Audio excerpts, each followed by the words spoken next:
Have you ever stopped to think about how a massive country actually moves? I'm not talking about politics or the economy, but the literal concrete and asphalt arteries that carry its lifeblood. Well, today, we're going to pull back the curtain and meet the hidden engine that plans the roads for one of the world's most populous nations. I mean, it's a huge question, right? Just picture it for a second. A nation of over 240 million people, millions upon millions of cars, trucks, and buses, all moving every single day across thousands and thousands of kilometers. How do you possibly keep that from turning into pure gridlocked chaos? It's a logistical puzzle on an unbelievable scale. And this really says it all, doesn't it? A country's road network, it really is like its circulatory system. It's carrying the lifeblood of the economy, goods, services, people, you name it. And just like in a human body, if those arteries get clogged, the entire system, it just starts to shut down. So let's talk about Pakistan's transport challenge. In a country with such vast geography and a booming population, this isn't just a challenge, it's immense. This is not something you can solve with a bit of guesswork. You absolutely need a dedicated scientific approach. And that's where the hero of our story comes in. See, there's a single organization, a government think tank, whose entire job is to be the brains behind this whole massive operation. It's called the National Transport Research Center, or the NTRC for short. And you can really think of it as the central nervous system for Pakistan's entire transport system.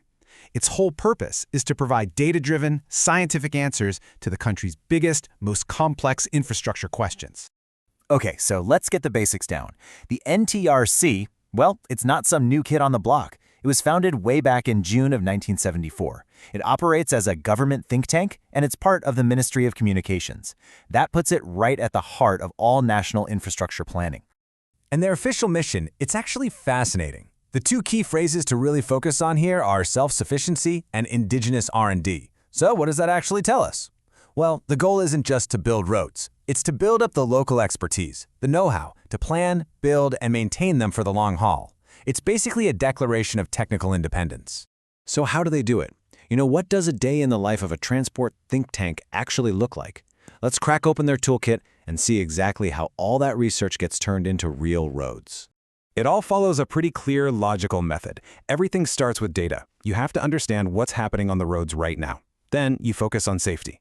After that, you analyze the economics of it all, costs and benefits. And finally, you use all of that information to plan for what's coming next. Now, the foundation of absolutely everything they do is something called the Permanent Traffic Count Program. The NTRC has counting stations set up all across the country to literally feel the pulse of the highways. They're tracking how many vehicles are out there, what kind they are, and where they're headed.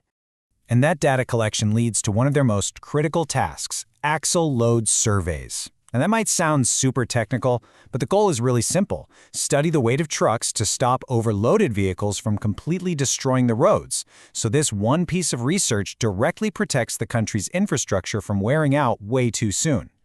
So then all this data gets fed into their future planning. The NTRC uses some pretty sophisticated software to create models that can predict traffic patterns years, even decades into the future.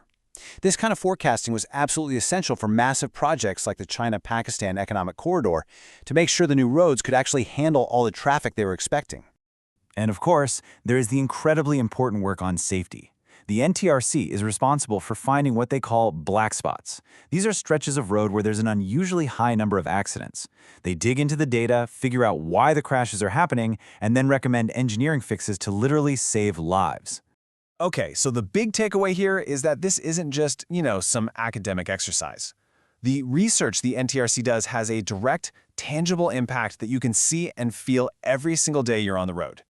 So, what's their most visible legacy? Well, it's something that millions of people see every day and probably never even think twice about it. The design and the standardization of all the traffic signs on Pakistan's national highways and motorways? Yep, that's all based on decades of research from the NTRC. But the impact you don't see might be even more powerful. We're talking billions, with a B. By optimizing how pavement is designed, improving maintenance schedules, and making sure huge projects are actually economically viable, their research has saved the national treasury billions of rupees. And that's money that can be put back into schools, hospitals, and future growth. And their influence has just grown and grown over the decades. They were founded back in '74 to bring science into the picture. Then, in '91, they were placed directly under the Ministry of Communications. Fast forward to 2018, and they were providing the core research for the entire national transport policy. And today, their modeling is absolutely crucial for those massive CPAC projects. But look, their work is far from over. I mean, the world of transportation is changing constantly. We've got new technologies, new challenges popping up all the time. And the NTRC, it's evolving right along with it. Just take a look at what's on their plate right now. They're working with the World Health Organization on motorcycle safety. They're testing new electric vehicles with Honda. They're building a national digital system to track road accidents. They are pushing Pakistan's transport infrastructure squarely into the 21st century. Which kind of leaves us with one final thought. I mean, from simple traffic counts to testing EVs and using AI-driven data modeling, the NTRC has constantly adapted. And as technology keeps speeding up, the challenges are only going to get more complex. So the real question is, what's the next great puzzle for the nation's transport brain to solve?